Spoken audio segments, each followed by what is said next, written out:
Olá, irmãos! Dando continuidade ao estudo da primeira carta do apóstolo João, estudaremos o capítulo 4. Antes de iniciarmos o estudo, aqueles que ainda não se inscreveram no canal, vá lá, se inscreva. Se gostar, dê um like. Sendo assim, muitas pessoas poderão ter acesso a esse vídeo. E também toque no sino das notificações para que você possa receber novos vídeos. Ok? No estudo anterior, nós estudamos quem são os filhos de Deus. E vimos que os filhos de Deus são aqueles que nasceram de novo. São aqueles que se arrependeram dos seus pecados, confessaram o Senhor Jesus Cristo como o único Senhor e Salvador e receberam o Espírito Santo de Deus. Foram selados pelo Santo Espírito de Deus e que Deus habita no seu coração e transforma nesse processo de santificação durante toda a sua vida.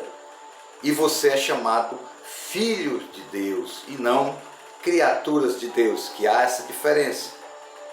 Aqui no capítulo 4, a gente vai entender um pouco a respeito de como devemos saber se estamos ouvindo a voz, o Espírito de Deus, ou se nós estamos ouvindo vozes ou palavras de espíritos anticristos. Portanto, procuremos compreender quando você está em Cristo Jesus, quando você é chamado filho de Deus, e agora vamos compreender os espíritos que a gente tem que ter o discernimento. E quem é filho de Deus tem esse discernimento. E aqueles que ainda não conhecem a Cristo, aqueles que não entregaram sua vida para ser guiado por Jesus Cristo, vão também compreender o que é trazer esse discernimento espiritual. Se não, vejamos, começamos pelo versículo 1. Vamos provar quem é o Espírito, se é de Deus ou é do maligno.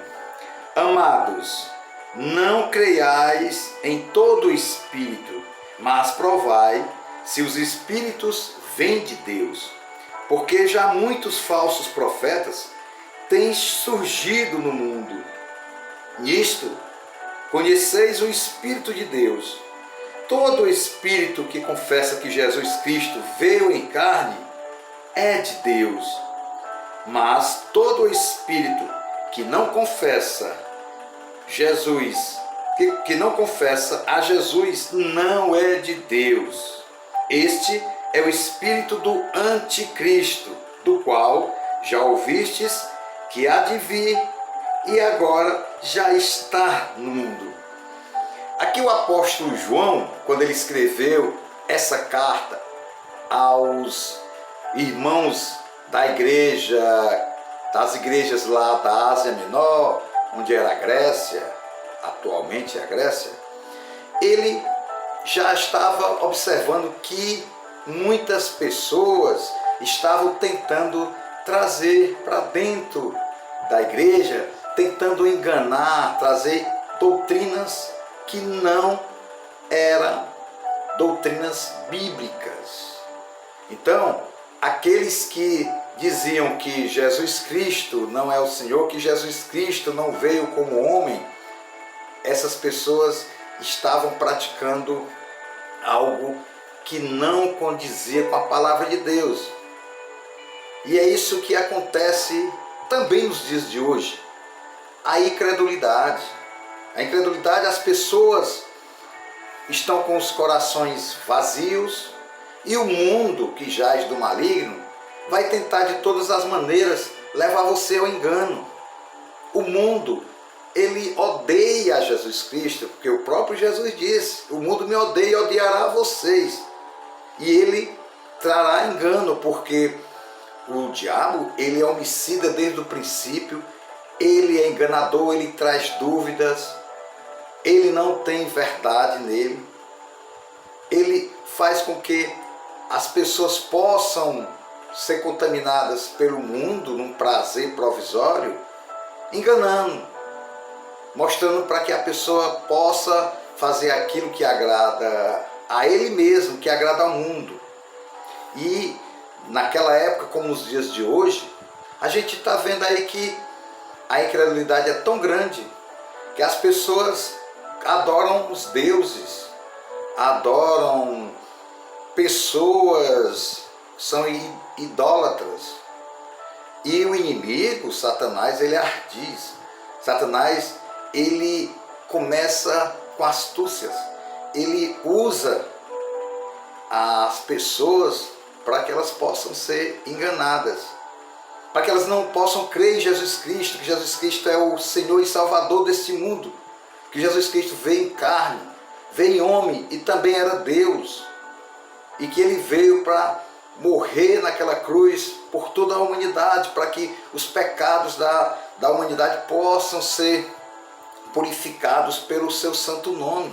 Ele derramou todo o seu sangue naquela cruz para dar vida, e vida em abundância. Mas as pessoas não querem, a maioria das pessoas não querem ouvir a palavra de Jesus Cristo. Uns vão procurar entendimento em filosofias, mas quando há o arrependimento eficaz, o Espírito Santo de Deus, ele toca no coração e aquela pessoa é chamada por Deus. E quando Deus chama ao arrependimento, quando Deus chama aquela pessoa, o Espírito Santo de Deus transforma. Mas nós temos que ter cuidado com o anticristo, aquele que não quer seguir a Cristo. Já o nome já diz anticristo.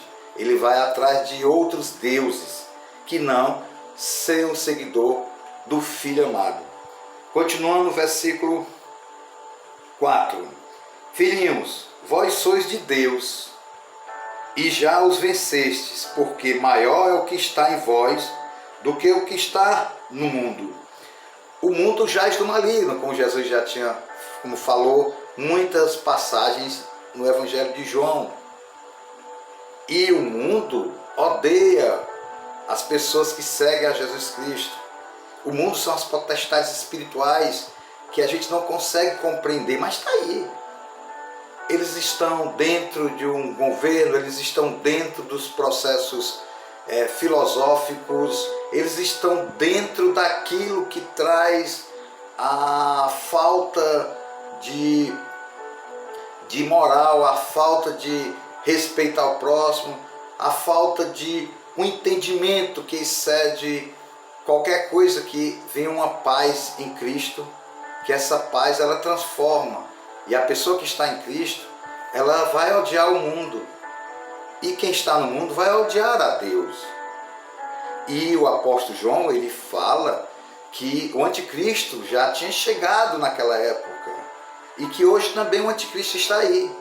Sendo que no final dos tempos vai chegar o anticristo, aquele que vai tentar ser igual a Cristo para poder enganar e muitas das vezes tentar enganar até os eleitos de Deus.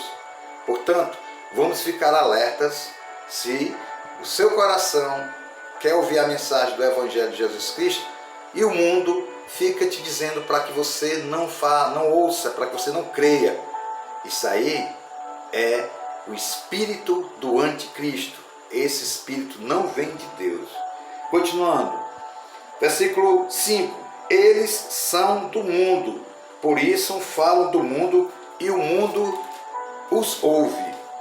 Nós somos de Deus e quem conhece a Deus nos ouve, mas aquele que não é de Deus não nos ouve. Nisso reconhecemos o espírito da verdade e o espírito do erro. Jesus disse: eu sou o caminho, a verdade e a vida. Ninguém vem ao Pai senão por mim. Jesus é a revelação especial que veio a esse mundo há 2000 anos, já previsto pelas profecias do Antigo Testamento, que dizia que o Messias vinha a esse mundo, mas que ele ia ser rejeitado. E que o espírito maligno que comanda todas as potestades espirituais que reinam aqui na terra, vai tentar trazer o engano. Ele é o espírito da injustiça. ele é o espírito que não tem verdade nele. E aquele que confessa o Senhor Jesus Cristo como Filho de Deus, aquele que ouve a mensagem do Evangelho de Jesus Cristo, essa pessoa é um filho de Deus. Essa pessoa prova que o Espírito Santo de Deus habita em seu coração. Porque quem está em Cristo Jesus, quem está cheio do Espírito Santo de Deus, ouve a mensagem do Evangelho, crê nas Escrituras, crê que o Filho de Deus veio a esse mundo em carne e que morreu naquela cruz e que ressuscitou e hoje reina e coordena e tem o controle de toda a terra. Mas aquele que não crê, aquele está ouvindo o espírito do maligno, o espírito que não é verdadeiro, o espírito do erro, como diz aqui o apóstolo João. O mundo não quer ouvir nada da palavra de Deus. O mundo só quer os prazeres da carne. Jesus disse: eles vão me odiar e os meus seguidores também serão odiados pelo meu nome. E aquele que odiar os filhos de Deus, aquele que odiar a Cristo, está odiando a Deus, o Criador dos céus e da terra. Cuidado, vamos tentar compreender o espírito da verdade e o espírito do erro. Versículo 7. Amados, amemo-nos uns aos outros, pois o amor é de Deus. Quem ama é nascido de Deus e conhece a Deus. Aquele que não ama não conhece a Deus, porque Deus é amor. Nisto se manifestou o amor de Deus para conosco, em que Deus enviou o seu Filho unigênito ao mundo, para que por meio dele vivamos. Nisto está o amor, não em que nós tenhamos amado a Deus, mas em que Ele nos amou e enviou o seu Filho como propiciação pelos nossos pecados. Meus irmãos, Deus é amor. E Ele é amor, Ele é justo, Ele é justiça. Deus, Ele, através do seu amor, Ele purifica os corações que estão numa situação que você pode imaginar que não tem solução. Mas Deus, Ele chama ao arrependimento, Ele regenera. E nesse processo de regeneração, há transformação, um novo nascimento, uma nova criatura, um novo coração é colocado. É retirado o coração de pedra e colocado um coração novo. E esse coração recebe o Espírito Santo de Deus, que transforma, que dá vida. E Deus, na sua misericórdia, no seu amor, Ele dá esse coração para que nós possamos amar o nosso próximo. Por isso que Ele diz: quem não amar o seu próximo, não ama a Deus, não está com Deus, porque Deus é amor. Se Deus nos ama, nós também temos que amar o nosso próximo. É difícil? É, mas com o Espírito Santo de Deus derramado em nossos corações por Jesus, nós cremos na sua palavra, nós cremos que somos purificados por Ele, nós cremos que somos salvos, somos selados e somos uma nova criatura, um novo nascimento. E praticaremos o amor fraternal, o amor que o mundo não conhece, o amor que o mundo confunde. Porque o amor do mundo são amores da carne, mas o amor de Deus é amor espiritual, é o Espírito que vence a carne. Por isso, Deus é Espírito e Ele deve ser amado, Ele deve ser confessado, Ele deve ser adorado em espírito e em verdade. O amor de Deus não traz coisas ruins no coração. O amor de Deus purifica, o amor de Deus perdoa, o amor de Deus transforma. E o maior milagre que existe na vida de um ser humano é quando ele é transformado pelo poder do Espírito Santo de Deus. Para isso, tem que haver o arrependimento de pecado, você tem que se arrepender ao Senhor, você tem que confessar os seus pecados para Ele, no íntimo do seu coração. para que você possa se esvaziar, que você não consegue agradar a Deus se você não conhecer a Deus profundamente. Você conhece a Deus através da sua palavra, através das Escrituras, para que você possa compreender a revelação em Jesus Cristo que já era prevista desde os antigos profetas. Amém? Querido Deus, nós te agradecemos pela tua palavra, Pai, te pedimos que o teu Santo Espírito possa estar tocando nos corações daqueles que ainda não confessaram o Senhor Jesus como seu Senhor e Salvador, e que sabemos, ó Pai, que é o Senhor que chama ao arrependimento, ó Pai. Sabemos, Pai, que é o Senhor que elege o que vai ser salvo, Pai. Sabemos que o Senhor, quando chama ao arrependimento, ninguém pode negar, Pai, porque o Senhor transforma. É um milagre que o Senhor faz na vida daqueles que entregam de coração a vida para ser guiado por Ti e saberem que terão a vida eterna e que serão ressuscitados no último dia para viver a glória contigo. Em nome de Jesus Cristo nós te pedimos e agradecemos. Amém.